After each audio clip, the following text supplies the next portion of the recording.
In the quiet, sun-kissed village of Yumyuk, surrounded by rolling green hills and rivers that sang as they flowed, there lived a couple whose story was whispered with reverence and pity. For 15 years, Matsi and Duka and his wife Lolo Ifeoma had prayed to the gods, visited seers, poured libations at ancient shrines, and cried at night for a child. Just one child to call their own. They were not poor. In fact, Matsi and Duka was one of the most respected palm oil merchants in the entire Anambra region. His barns were full, his compound spacious, his compound goats fat, and his house the only one in the village with a zinc roof that glimmered under the harsh Nigerian sun like polished silver. But what is wealth when your compound echoes with silence? When no child runs through your wrappers in the morning or interrupts your dinner with innocent giggles?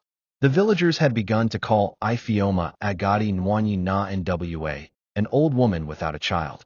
The shame of it clung to her like wet okra leaves. The insults came dressed as jokes, but they pierced deeper than knives. Even the moon seemed to pity her. Hiding behind clouds on nights, she sat alone under the Udala tree behind their house, whispering prayers into the darkness. But one chilly morning, the kind that smells of rain and rebirth, Ifeoma felt it. A stirring, a turning, a silence in her womb had finally been broken. The village rejoiced not out of kindness, but out of curiosity. What would come of a child born after 15 years of waiting? When the baby girl came, she arrived with a loud cry and eyes as bright as polished kola nut. Matsi and Duka danced like a man possessed. He brought out crates of palm wine, slaughtered 2 fat goats, and invited the village to a naming ceremony that lasted 2 days. The child was named Chidima. God is good. And truly, for a while, God was good. Chidima grew up with the gentleness of a rain-fed yam field. She had a laugh that made elders nod and say, Chinik Emila, God has indeed done it. Her parents gave her everything, love and abundance, clothes that smelled of newness, and food prepared with joy. But fate, as the elders say, is like the wind, it changes without warning. One rainy evening, just after Chidima turned 8, tragedy struck like lightning from a clear sky. Matsi and Duka and his beloved Ifeoma had traveled to the nearby town of Okazu to purchase new household items.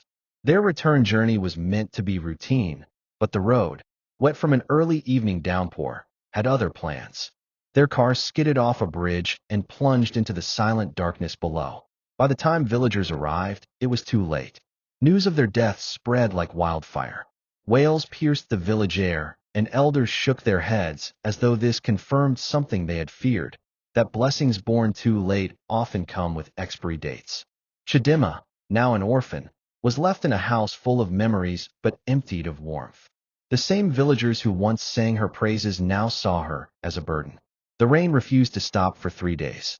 It fell like the weeping of the heavens themselves, mourning the untimely death of Matsi and Duka and Lolo Ifeoma. The sound of it drumming on the zinc roof of their house was like the pounding of heavy drums. Loud, sorrowful, endless.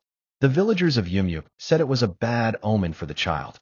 Rain that refuses to stop after a death is never a good sign, whispered Mama Nwaka, the oldest woman in the village. 8-year-old Chidima did not understand omens. All she knew was that her parents had gone and the world had suddenly become a cold, unfriendly place. She sat on the clay veranda of their now silent compound, her back bent, her chin resting on her knees, staring into nothingness. The wrappers that covered her were soaked from the leaking roof, but she did not move. Her small fingers clutched a faded photograph of her parents, one they had taken during a Christmas celebration in Onitsha when she had been just 5. The compound that used to be filled with laughter and life was now filled with strangers, relatives who had never visited while her parents were alive. They arrived with empty eyes and fast mouths, walking from room to room like bees swarming a honeycomb. Where did Nduka keep the documents to the house? Did he write a will? Check that wardrobe. I think he hid some money there. They barely looked at the child who sat in a corner, invisible like dust. When they did, it was to tell her to move out of the way or to fetch water for them. Her mother's elder sister, Auntie Margaret, was the only one who even pretended to care. She was a large woman, always smelling of stale powder and onions. She took Chidima to her house in Nui, promising to raise her like her own. But promises, as Chidima soon learned, were like smoke. They disappeared into thin air. In Auntie Margaret's home, Chidima became a house girl. She fetched water from the stream before dawn, swept the compound till her fingers bled, cooked food she wasn't allowed to eat, and took beatings for crimes she didn't commit. Her cousins mocked her constantly, calling her OSU orphan, and laughed when she cried. She wore her mother's old wrappers cut into size, and her hair was hardly ever plaited. She stopped going to school after the first term. Auntie Margaret claimed she couldn't afford it. You want to be forming big girl because your parents had money? Let their money wake up and send you to school now, she would yell before slapping her hard enough to make her ears ring. Chidima stopped talking. The once vibrant, joyful girl with eyes like bright stars began to dim. Her laughter disappeared. Her voice became a whisper. Her skin turned dull, her body thin like broomstick. Even the neighbors began to whisper, "This girl is suffering, oh." But no one did anything. In the village, people saw and kept quiet. After all, was she not being fed and clothed? What else did an orphan deserve? One cold morning, as Chidima walked back from the stream balancing a heavy clay pot on her head, she slipped and fell. The pot shattered into pieces. Her right leg was badly cut, blood dripping onto the red earth like a broken offering. She limped home in fear, her heart beating faster than a talking drum. Auntie Margaret met her at the gate and beat her with a broom until her entire back burned. That night, Chidima crawled to the backyard and cried silently beneath the avocado tree. She looked up at the moon and whispered, "Mama, Papa, why did you leave me? What did I do to deserve this?" The wind rustled the leaves as though answering her pain, but no comfort came.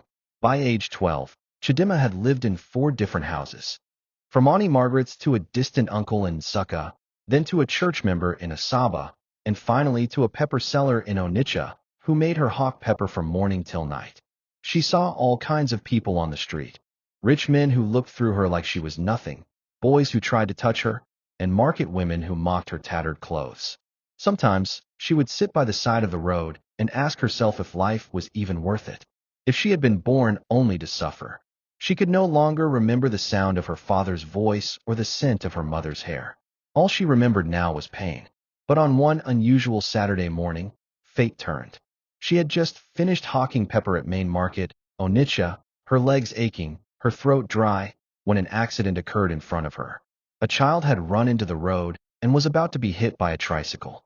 Without thinking, Chidima dropped her tray and dashed forward, dragging the child out of harm's way. The tricycle swerved, people screamed, and a woman in a gold head tie ran out of a black jeep, her voice trembling. "Chioma, Chioma." She grabbed the little girl from Chidima's arms and began crying. When she turned to thank the girl who had saved her daughter, her eyes froze. "Who are you?" she asked softly. Chidima lowered her eyes. "Nobody," she whispered. The woman frowned. "Where are your parents?" "I don't have." "Where do you live?" "I hawk for one madam in Yuga Street." "She is not my family." The woman said nothing for a long moment. Her face held both pain and thought.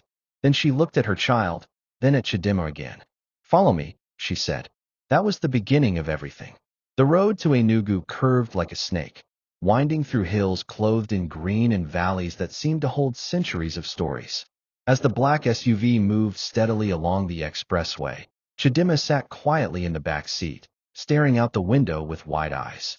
Everything felt unreal. The cold breeze from the AC, the softness of the seat, the faint hum of the radio, and the woman who sat beside her, saying nothing but stealing glances at her every few minutes.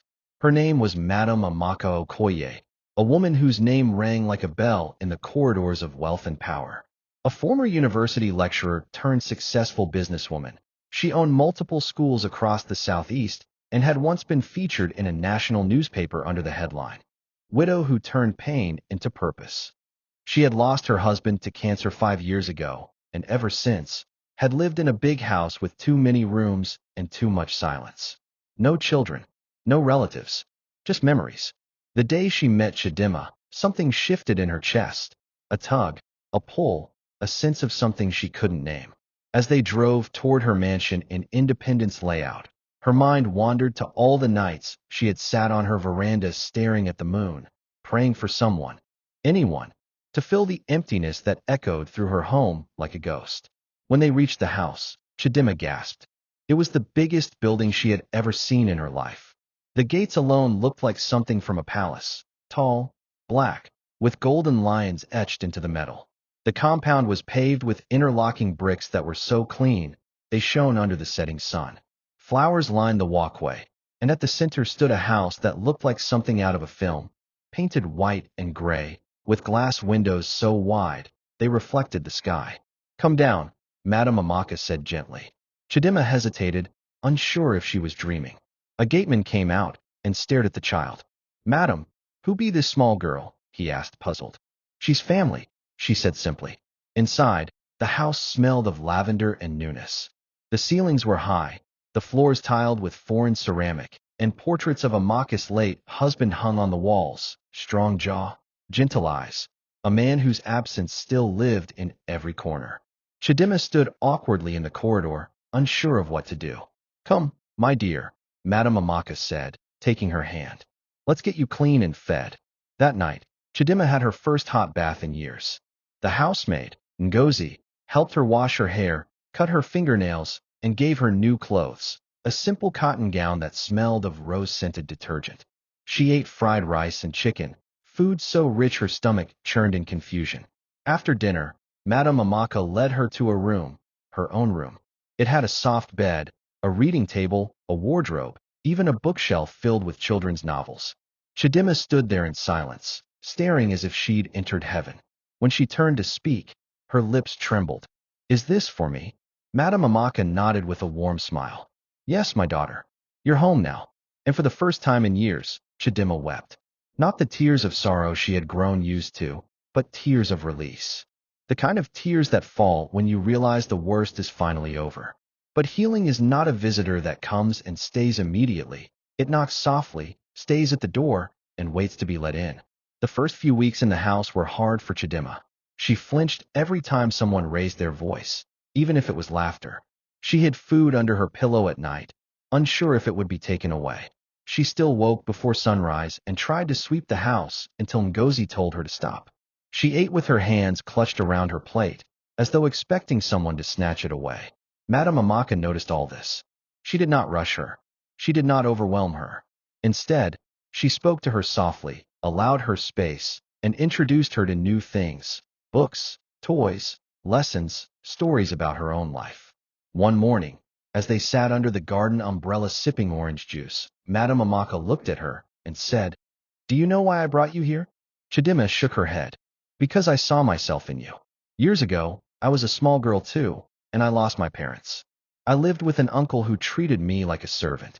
It took me many years to find love, and when I did, I lost it again.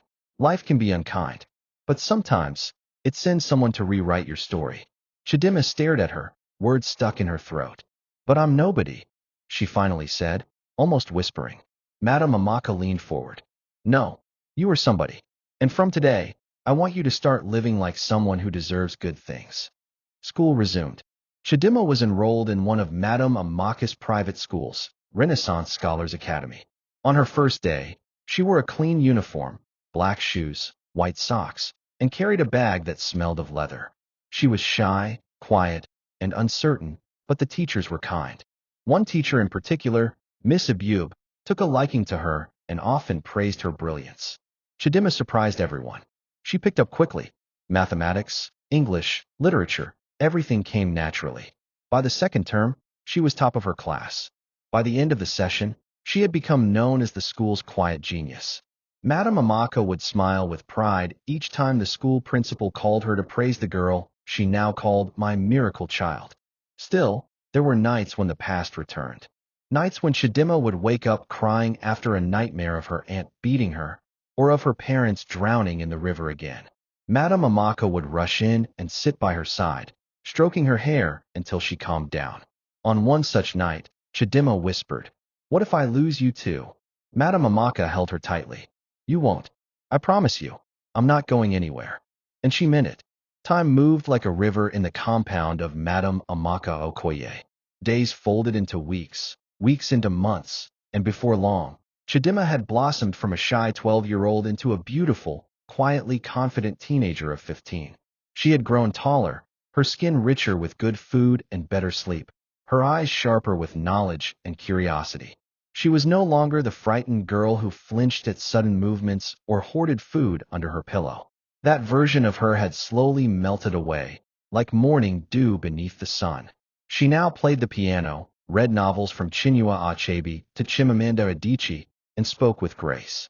Madame Amaka, who had once walked her through the house holding her hand like a fragile flower, now sat proudly at PDA meetings as the guardian of one of the best-performing students in Enugu. Chidima had dreams now. She wanted to become a lawyer, someone who could stand in front of people and fight for those who had no voice. She wanted to help orphans like herself, and she began spending weekends volunteering at St. Maria Orphanage with her mother's approval. And yet, in Igbo land, they say miri nani miri, ma onash azi azi. Even a generous rain hides sharp stones.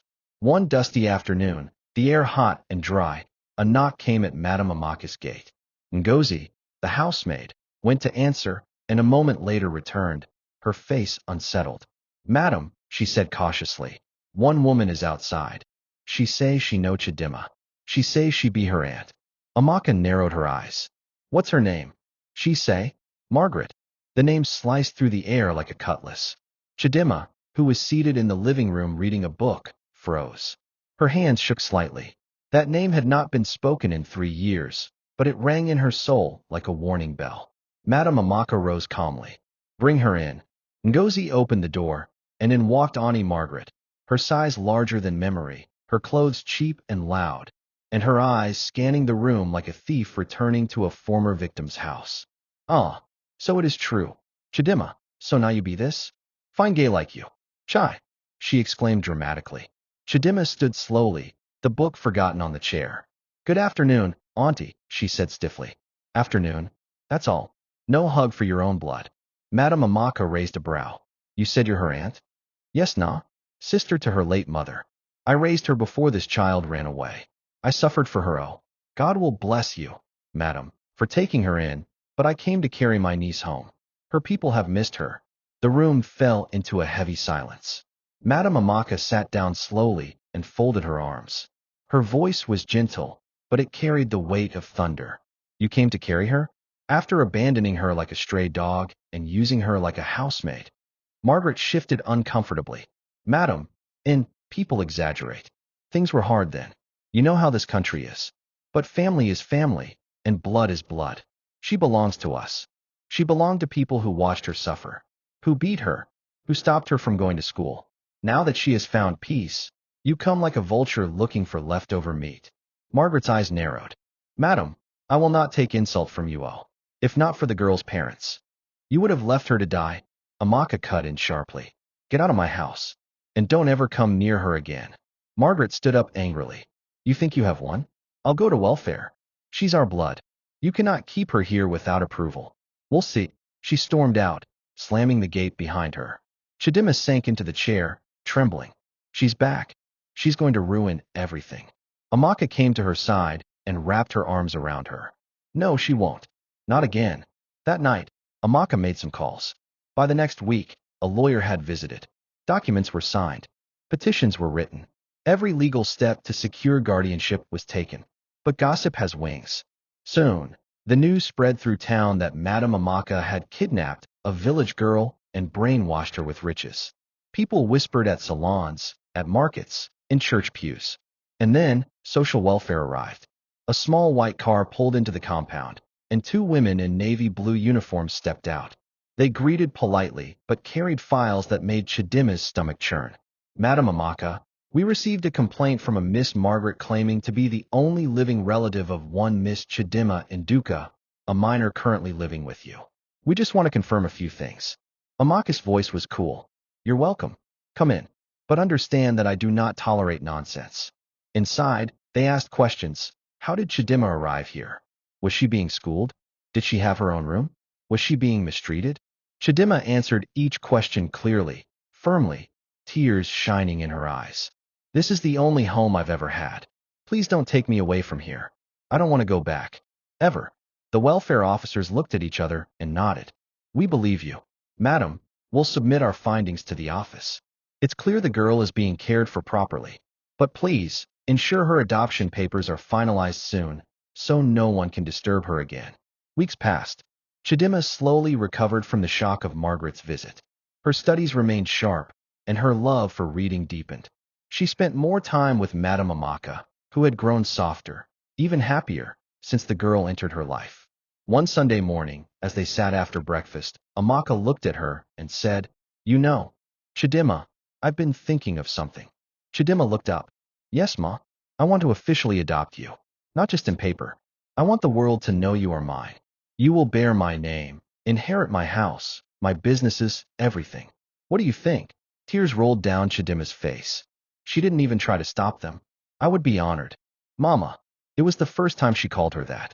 And for Madame Amaka, it was the first time in years her heart didn't feel like a hollow gourd. The road to Yumyuk village was not as long as it once seemed. The same path that had once led Chidima into suffering now felt different, wider, quieter, as though the earth itself remembered her pain and was bowing in welcome. It had been 10 years.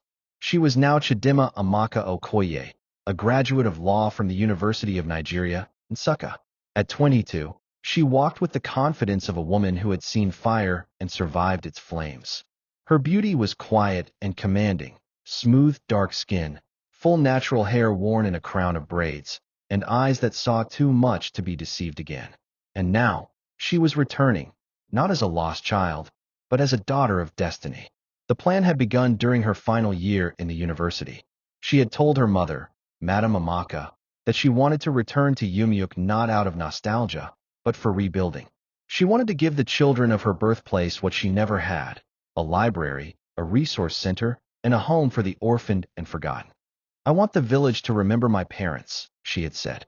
"Let the world know that Neka and Afani and Duka gave birth to someone who made the sky proud." Amaka had been moved to tears. She donated generously to the cause, alongside friends and well-wishers. And now, the project was finished. A modern library and learning center, and beside it, a modest orphan home named the Nduka Haven. That morning, the village square buzzed with anticipation. A red carpet had been rolled on the dusty ground, and plastic chairs lined under canopies. Women tied wrappers and fanned themselves. Elders in red caps sat in long rows. School children stood in neat uniforms, holding balloons and clapping in unison. When Chidima stepped out of the black Prado Jeep, a wave of silence fell across the square. People whispered, "Is that the girl from Mama Yugo's house? She's the one who suffered as a child? Chai, God is great. That girl is a queen now. See beauty. See confidence." The town crier struck his bell and announced, "Today, Yumyuk village welcomes back a daughter not with sorrow, but with song." A masquerade danced. A cultural group sang. And Chidima stood, smiling with tears at the corners of her eyes. The ceremony began. She was invited to speak, and when she took the microphone, the entire village seemed to inhale at once. She spoke in clear, perfect Igbo and English, her voice steady like rain. "My name is Chidima Amaka Okoye, but I was born here as Chidima Nduka. Many of you do not remember me, but I remember this village. I remember the house I was born in. I remember the river my parents drowned in. I remember the cold mat I slept on in my aunt's house. I remember hunger. I remember begging to go to school. I remember pain. But I also remember God, and kindness, and rescue. Today, I return not in bitterness, but in purpose. I have come to build, not destroy. To lift, not blame. I open this library and orphan center for every child who feels forgotten. Let this place be proof that suffering does not have the final word." The crowd roared. Children clapped. Women ululated. Elders nodded with watery eyes. But not everyone celebrated. Standing at the far back of the crowd was Auntie Margaret, now older, with skin folded with regret and cheeks hollowed by bitterness. She had watched the entire ceremony in silence, her chest tight with jealousy and shame. She had tried to block Chidima's success. She had gone to welfare, gone to the church, spread rumors. Nothing worked. Instead, life turned against her. Her own children had dropped out of school. One ran away. Her petty foodstuff business collapsed. She had nobody. When the crowd moved toward the new buildings, she approached quietly. "Chidima," she called. Chidima turned. Their eyes met. For a moment, neither spoke. Margaret sighed. "You turned out well." Chidima nodded, her voice soft. "By God's grace. I made mistakes." "Yes, you did. I'm sorry." It hung in the air like an overdue confession. Heavy, real. Chidima looked at her and said calmly, I forgive you. But forgiveness does not mean you return to my life. My peace was too hard-earned to be risked again. Margaret lowered her head and nodded. I understand. And she walked away, disappearing into the thinning crowd like a forgotten chapter.